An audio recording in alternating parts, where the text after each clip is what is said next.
Welcome sa Math Free once again. So karong topika na to sa tong lesson sa function. Ako lang po di ihatag ang lima ka form sa function. So na yung mga lima ka buok nya ang naa niini mga examples, or let's say kana sila manggong lima ka buok na function forms. Tumintin nyo na makita sa mga math examples unya.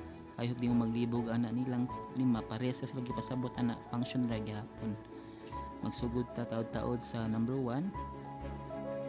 So kaya ako sige, ang idea mong good sa 5 ra ni sila, then mo rin pasabot na nila ba function lagi ni unya butante nga ibuan ninyo kay basic man gini siya. Let's say number 1 graph.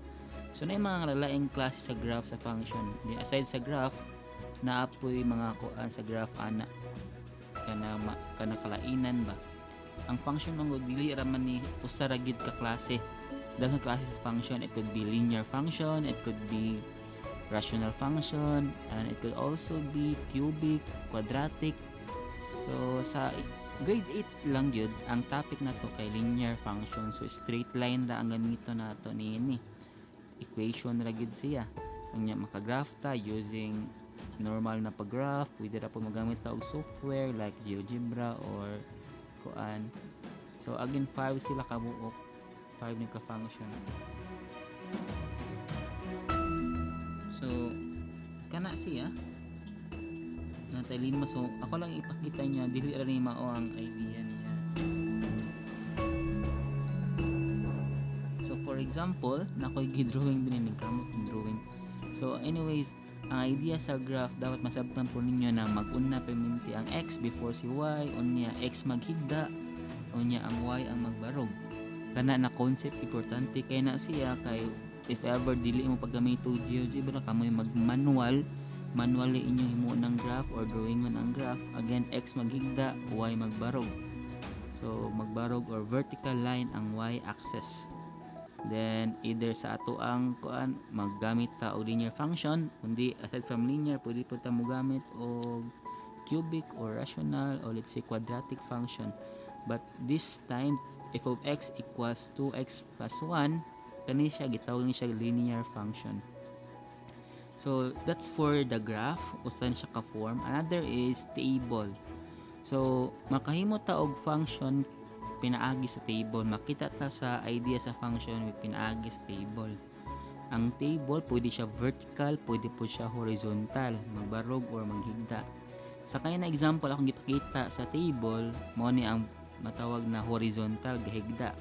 Sa first row kanang naay x diha mo na ang atong domain. Sa second row mo na to ang range.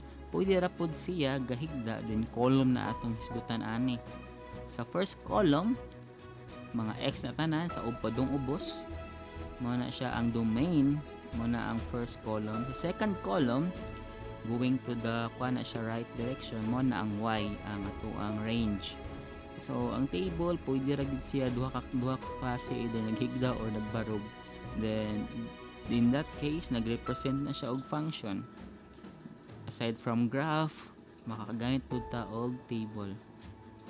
So mao na siya from graph to table. Lima sila ka klase sa mga form sa function na pwede nato sila maka-associate ba na function na siya. Pwede na way atong pag-represent. Aside from that first two, let's talk about arrow diagram. So kani siya kun magamit ning arrow diagram basta more on ta description like mga toys or let's say mga names sa mga tao. Now let's have the set of ordered pairs. Mo ni pinaka widely used.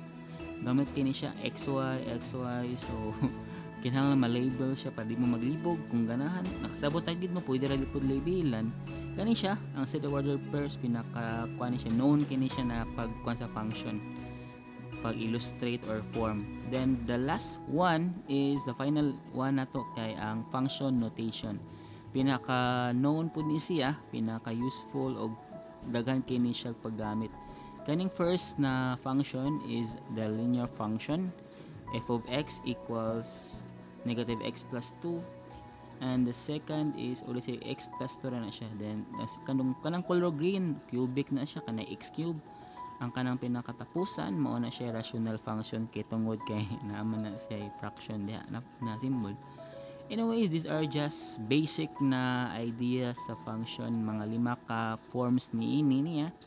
Then importante ni masabtan kay para maka kuan gid mo sa basic foundation sa function, makasabot gid mo ba.